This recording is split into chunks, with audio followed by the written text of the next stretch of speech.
नमस्कार साथियों, मैं आप लोगों को आज 2022 में मैट्रिक परीक्षा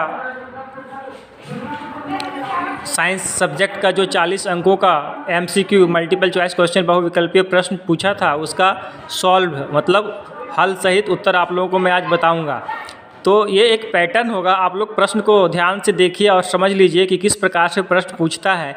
इसी पैटर्न में आपको 2023 के मैट्रिक परीक्षा में भी प्रश्न पूछेगा, इसलिए आप लोग ध्यान से देखिएगा कि किस पैटर्न में प्रश्न पूछ रहा है। और प्लीज़ आप लोग मेरे चैनल को सब्सक्राइब कर दीजिएगा और दोस्तों को अधिक से अधिक वीडियो शेयर कीजिएगा ताकि और बच्चे लाभ ले सके और आने वाले समय में उनके पास वीडियो आसानी से पहुंच सके। मैं लगभग मैथ, सोशल साइंस, हिंदी, बाकी सब्जेक्ट प्रीवियस ईयर क्वेश्चन और मॉडल सेट का प्रश्न अपलोड कर दिया हूं यूट्यूब पे। तो प्लीज़ आप लोग ज़्यादा से ज़्यादा लाइक और शेयर करें, कमेंट भी करें कि आप लोगों को वीडियो कैसा लगा। तो आइए हम लोग प्रश्न नंबर 1 में आते हैं। उत्तल दर्पण द्वारा बना प्रतिबिंब सदैव होता है उल्टा, वास्तविक, आवर्धित, सीधा। हम लोग जानते हैं उत्तल दर्पण द्वारा हमेशा काल्पनिक प्रतिबिंब बनता है और काल्पनिक प्रतिबिंब हमेशा सीधा बनता है, इसलिए 1 नंबर का जो राइट आंसर हो गया आपका 4 नंबर सीधा। दूसरा नंबर का क्वेश्चन है गोलीय दर्पण का फोकसांतर उसकी वक्रता त्रिज्या का कितना गुना होता है। यानी जो फोकसांतर है इसका मतलब हो गया फोकस दूरी, उसकी वक्रता त्रिज्या हम लोग जानते हैं R बराबर होता है 2f। तो यहाँ क्या बोला है, गोलीय दर्पण का फोकसांतर यानी फोकस दूरी उसकी वक्रता त्रिज्या का कितना गुना होता है, यानी f बराबर हो गया आपका R/2। R क्या है, वक्रता त्रिज्या। तो गोलीय दर्पण में जो फोकस दूरी होती है वो वक्रता त्रिज्या का आधा होता है। तो 2 नंबर का करेक्ट आंसर हो गया 2 यानी आधा। तीसरा नंबर का क्वेश्चन है अवतल दर्पण की फोकस दूरी होती है। हम लोग जानते हैं अवतल दर्पण की जो फोकस दूरी होती है वो क्या होती है, ऋणात्मक होती है। तो 3 नंबर का राइट आंसर हो गया ऋणात्मक यानी नेगेटिव। 4 नंबर का क्वेश्चन है हजामती दर्पण के रूप में किस दर्पण का उपयोग होता है। तो हम लोग जानते हैं दाढ़ी बनाने के लिए हम लोग अवतल दर्पण का उपयोग करते हैं। तो 4 नंबर का राइट आंसर हो गया अवतल। 5वां नंबर का क्वेश्चन है गोलीय लेंस मुख्यतः कितने प्रकार के होते हैं। हम लोग जानते हैं गोलीय लेंस मुख्यतः 2 प्रकार के होते हैं, अवतल लेंस और उत्तल लेंस यानी 2। 5 नंबर का राइट आंसर हो गया ऑप्शन नंबर 2 यानी 2। 6 नंबर का क्वेश्चन है उत्तल लेंस द्वारा वास्तविक आवर्धित प्रतिबिंब बनता है जब वस्तु स्थिति होती है। तो हम लोग जानते हैं जो उत्तल लेंस होती है ये आपका उत्तल लेंस है और ये आपका मुख्य अक्ष है, ये प्रकाशीय केंद्र है, यहाँ आपका F1 है और ये आपका 2F1 है और ये आपका F2 है और ये आपका 2F2 है। जब भी कोई वस्तु को हम लोग लेंस की ओर ले जाते हैं तो वस्तु का प्रतिबिंब बड़ा होते जाता है उत्तल लेंस में।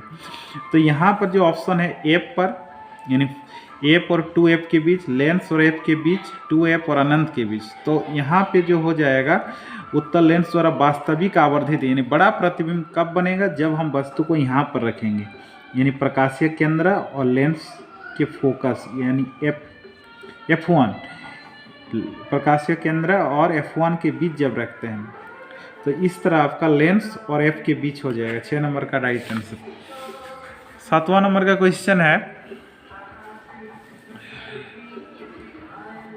जब प्रकाश की किरण हवा से कांच में जाती है तो वो मुड़ जाती है। तो हम लोग जानते हैं ये मान लेते हैं हवा है और ये मान लेते हैं कांच का कोई स्लैब है और ये आपका अभिलंब है। तो जब प्रकाश की किरण हवा से आपका कांच में प्रवेश करती है तो हम लोग जानते हैं ये अभिलंब की ओर मुड़ जाती है, तो अभिलंब की ओर हो जाएगा 7 नंबर का राइट आंसर। लेंस की क्षमता का ऐसा मात्रक हम लोग जानते हैं क्या होता है, डायप्टर।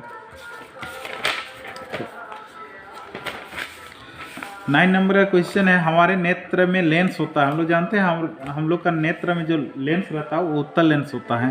तो 9 नंबर का राइट आंसर हो गया 2 उत्तल लेंस। आँख के लेंस की वक्रता त्रिज्या को नियंत्रित करती है।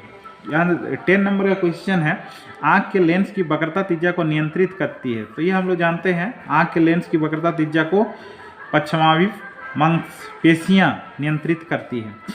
तो 10 नंबर का राइट आंसर हो गया 3।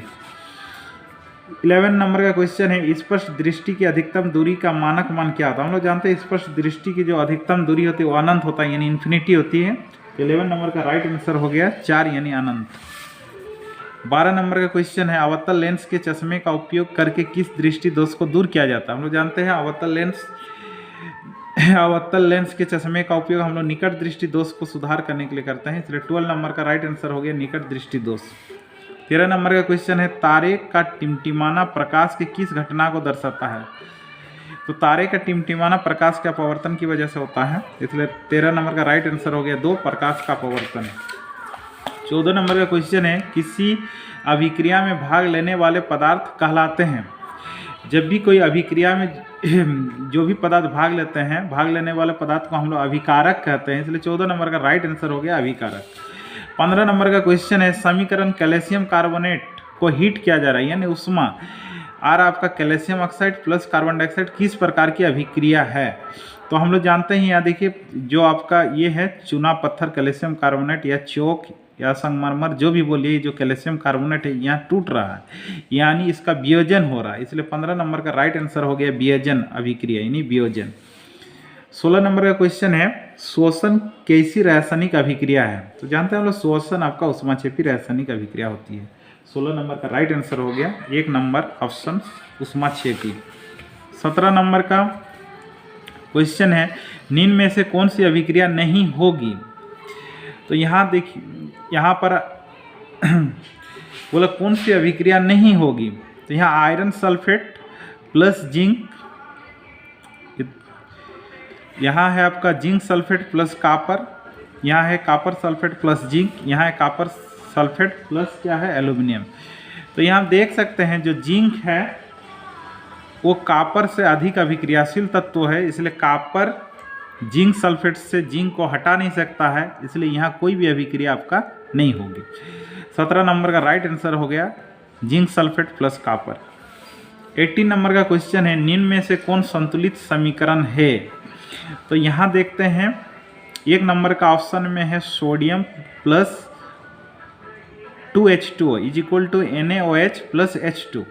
तो यहाँ पर सोडियम का 1 परमाणु है, इधर भी 1 एटम है, हाइड्रोजन का 2 दूनी 4 है, इधर कितना है 2 और 1 3 है, तो ये संतुलित नहीं है। यहाँ पर देखते हैं, यहाँ आयरन का एटम 3 है, यहाँ पर आयरन 3 है, ठीक है। हाइड्रोजन 4 2 चौके 8 यानी 4 दूनी 8, यहाँ पर भी हो गया 4 दूनी 8। यहाँ ऑक्सीजन कितना है 4 है, 4 परमाणु है, यहाँ भी 4 है, तो 18 नंबर का राइट आंसर हो गया 2 जो कि संतुलित है। 19 नंबर का क्वेश्चन है, अभिक्रिया zinc oxide plus carbon is equal to zinc plus carbon monoxide CO में किसका उपचयन होता है। तो हम लोग जानते हैं जिस पदार्थ में ऑक्सीजन का योग होता है उसको उपचयन कहते हैं। तो यहाँ पर देखिए कार्बन में ऑक्सीजन योग होकर CO हो गया, तो यहाँ कार्बन का उपचयन हो रहा है। 19 नंबर का राइट आंसर हो गया 2 यानी C कार्बन। 20 नंबर का क्वेश्चन है, कौन सा पदार्थ लाल लिटमस पत्र को नीला कर देता है। हम लोग जानते हैं क्षार लाल लिटमस पत्र को नीला कर देता है। 20 नंबर का राइट आंसर हो गया क्षार। 21 नंबर का क्वेश्चन है, निम्न में से कौन दुर्बल अम्ल है। यहाँ पर है आपका HCl H2SO4 HNO3 और CH3COOH। तो हम लोग जानते हैं इसमें जो आपका वीक एसिड होगा वो होगा CH3COOH, यानी 21 नंबर का राइट आंसर हो गया 4 CH3COOH एथोनाइट अम्ल। 22 नंबर का क्वेश्चन है, अम्ल के जलीय विलयन में उत्पन्न होता है। तो हम लोग जानते हैं जब अम्ल का हम लोग जल में घुलाते हैं तो हाइड्रोजन आयन मुक्त होता है, तो 22 नंबर का राइट आंसर हो गया H पॉजिटिव आयन। 23 नंबर का क्वेश्चन है, दही में कौन सा अम्ल पाया जाता है। दही में हम लोग जानते हैं लैक्टिक अम्ल पाया जाता है, वहाँ पर जो बैक्टीरिया रहता है आपका लैक्टोबैसिलस, तो इसलिए हम लोग का दही में कौन सा अम्ल पाया जाता है लैक्टिक अम्ल। 23 नंबर का राइट आंसर हो गया लैक्टिक अम्ल। 24 नंबर का 24 नंबर का क्वेश्चन है, अम्लीय विलयन का pH मान होता है। तो हम लोग जानते हैं अम्लीय विलयन का pH मान 7 से कम होता है, इसलिए 24 नंबर का राइट आंसर हो गया 2 नंबर 7 से कम। कौन अधिक क्षारीय है। क्षार का pH मान 7 से अधिक होता है, तो यहाँ pH मान 8 दिया है, यहाँ 10 है, यहाँ 12 है, यहाँ 14 है, तो सबसे ज़्यादा pH मान यहाँ 14 है, तो सबसे अधिक क्षारीय आपका होगा pH बराबर 14। 26 नंबर का क्वेश्चन है विरंजक चूर्ण का रासायनिक सूत्र क्या है। विरंजक चूर्ण का रासायनिक सूत्र क्या होता है? CaOCl2 यानी कैल्शियम ऑक्सीक्लोराइड। तो 26 नंबर का राइट आंसर हो गया CaOCl2। 27 नंबर का क्वेश्चन है प्रकाश संश्लेषण में ऑक्सीजन बाहर निकलती है कहाँ से? तो ऑक्सीजन जो निकलती है वो जल से, H2O से निकलती है। तो 27 नंबर का राइट आंसर हो गया जल से। 28 नंबर का क्वेश्चन है अनाक्षी श्वसन के फलस्वरूप क्या बनता है? हम लोग जानते हैं अनाक्षी श्वसन के फलस्वरूप आपका एथिल एल्कोहल बनता है। 28 नंबर का राइट आंसर हो गया एथिल अल्कोहल। 29 नंबर का क्वेश्चन है निम्नलिखित में कौन परजीवी है? तो यहाँ पर परजीवी आपका यहाँ है, आपका राइजोबियम है, प्लाज्मोडियम है, आर्किडिड है और मच्छर है। तो यहाँ पर जो है आपका प्लाज्मोडियम होगा जो मलेरिया का क्या है आपका परजीवी है। 29 का राइट आंसर हो गया 2। 30 नंबर है रुधिर के तरल भाग को क्या कहते हैं? तो हम लोग जानते हैं रुधिर के तरल भाग को हम प्लाज्मा कहते हैं। 31 नंबर का क्वेश्चन है मछली के हृदय में कष्टकों की संख्या कितना है? तो मछली का जो हार्ट होता है उसमें कितने चैम्बर्स होते हैं? तो नंबर ऑफ चैम्बर्स जो होते हैं वो 2 होते हैं और मानव में 4 पाया जाता है। तो ये 31 नंबर का क्वेश्चन है मछली के हृदय में कष्टों की संख्या 2 होगा। मान लीजिए यहाँ पर रहता मानव के हृदय में कष्टों की संख्या कितना, कष्टों की संख्या है तो 4 होता, लेकिन ये मछली पूछा तो यहाँ 2 हो जाएगा।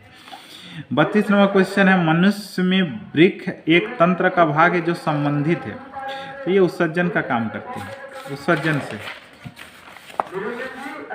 33 नंबर का क्वेश्चन है मैग्नीशियम पाया जाता है किसमें? क्लोरोफिल में। 33 नंबर का राइट आंसर हो गया 1 क्लोरोफिल। 34 नंबर का क्वेश्चन है किसमें मुकुलन विधि द्वारा जनन होता है? तो मुकुलन विधि द्वारा जनन हाइड्रा में होता है। तो 34 नंबर का राइट आंसर हो गया हाइड्रा। 35 नंबर का क्वेश्चन है एड्स रोग किसके कारण होता है? एड्स रोग जो होता है वो विषाणु के कारण होता है। तो 35 नंबर का राइट आंसर हो गया विषाणु। 36 नंबर का क्वेश्चन है परागकोश में होते हैं, परागकोश में होते हैं परागकण। तो 36 नंबर का राइट आंसर हो गया 4 यानी परागकण। 37 नंबर का क्वेश्चन है पूर्ण विकसित अंडाशय कहलाता है। तो पेड़ पौधे में पूर्ण विकसित अंडाशय कहलाता है फल। तो 37 का राइट आंसर हो गया फल। 38 नंबर का क्वेश्चन है अनवीकरणीय ऊर्जा स्रोत है, अनवीकरणीय ऊर्जा स्रोत कोयला है। 39 नंबर का क्वेश्चन है सौर ऊर्जा को सीधे विद्युत में बदलने वाली युक्ति को क्या कहते हैं? हम लोग जानते हैं इसको सौर सेल कहते हैं। तो 39 नंबर का राइट आंसर हो गया 4 सौर सेल। 40 नंबर निम्नलिखित में कौन मुख्यतः जैव गैस का संगठक है? तो जैव गैस का जो संगठक होता है वो मुख्य मीथेन होता है। तो 4 नंबर का राइट आंसर हो गया मीथेन।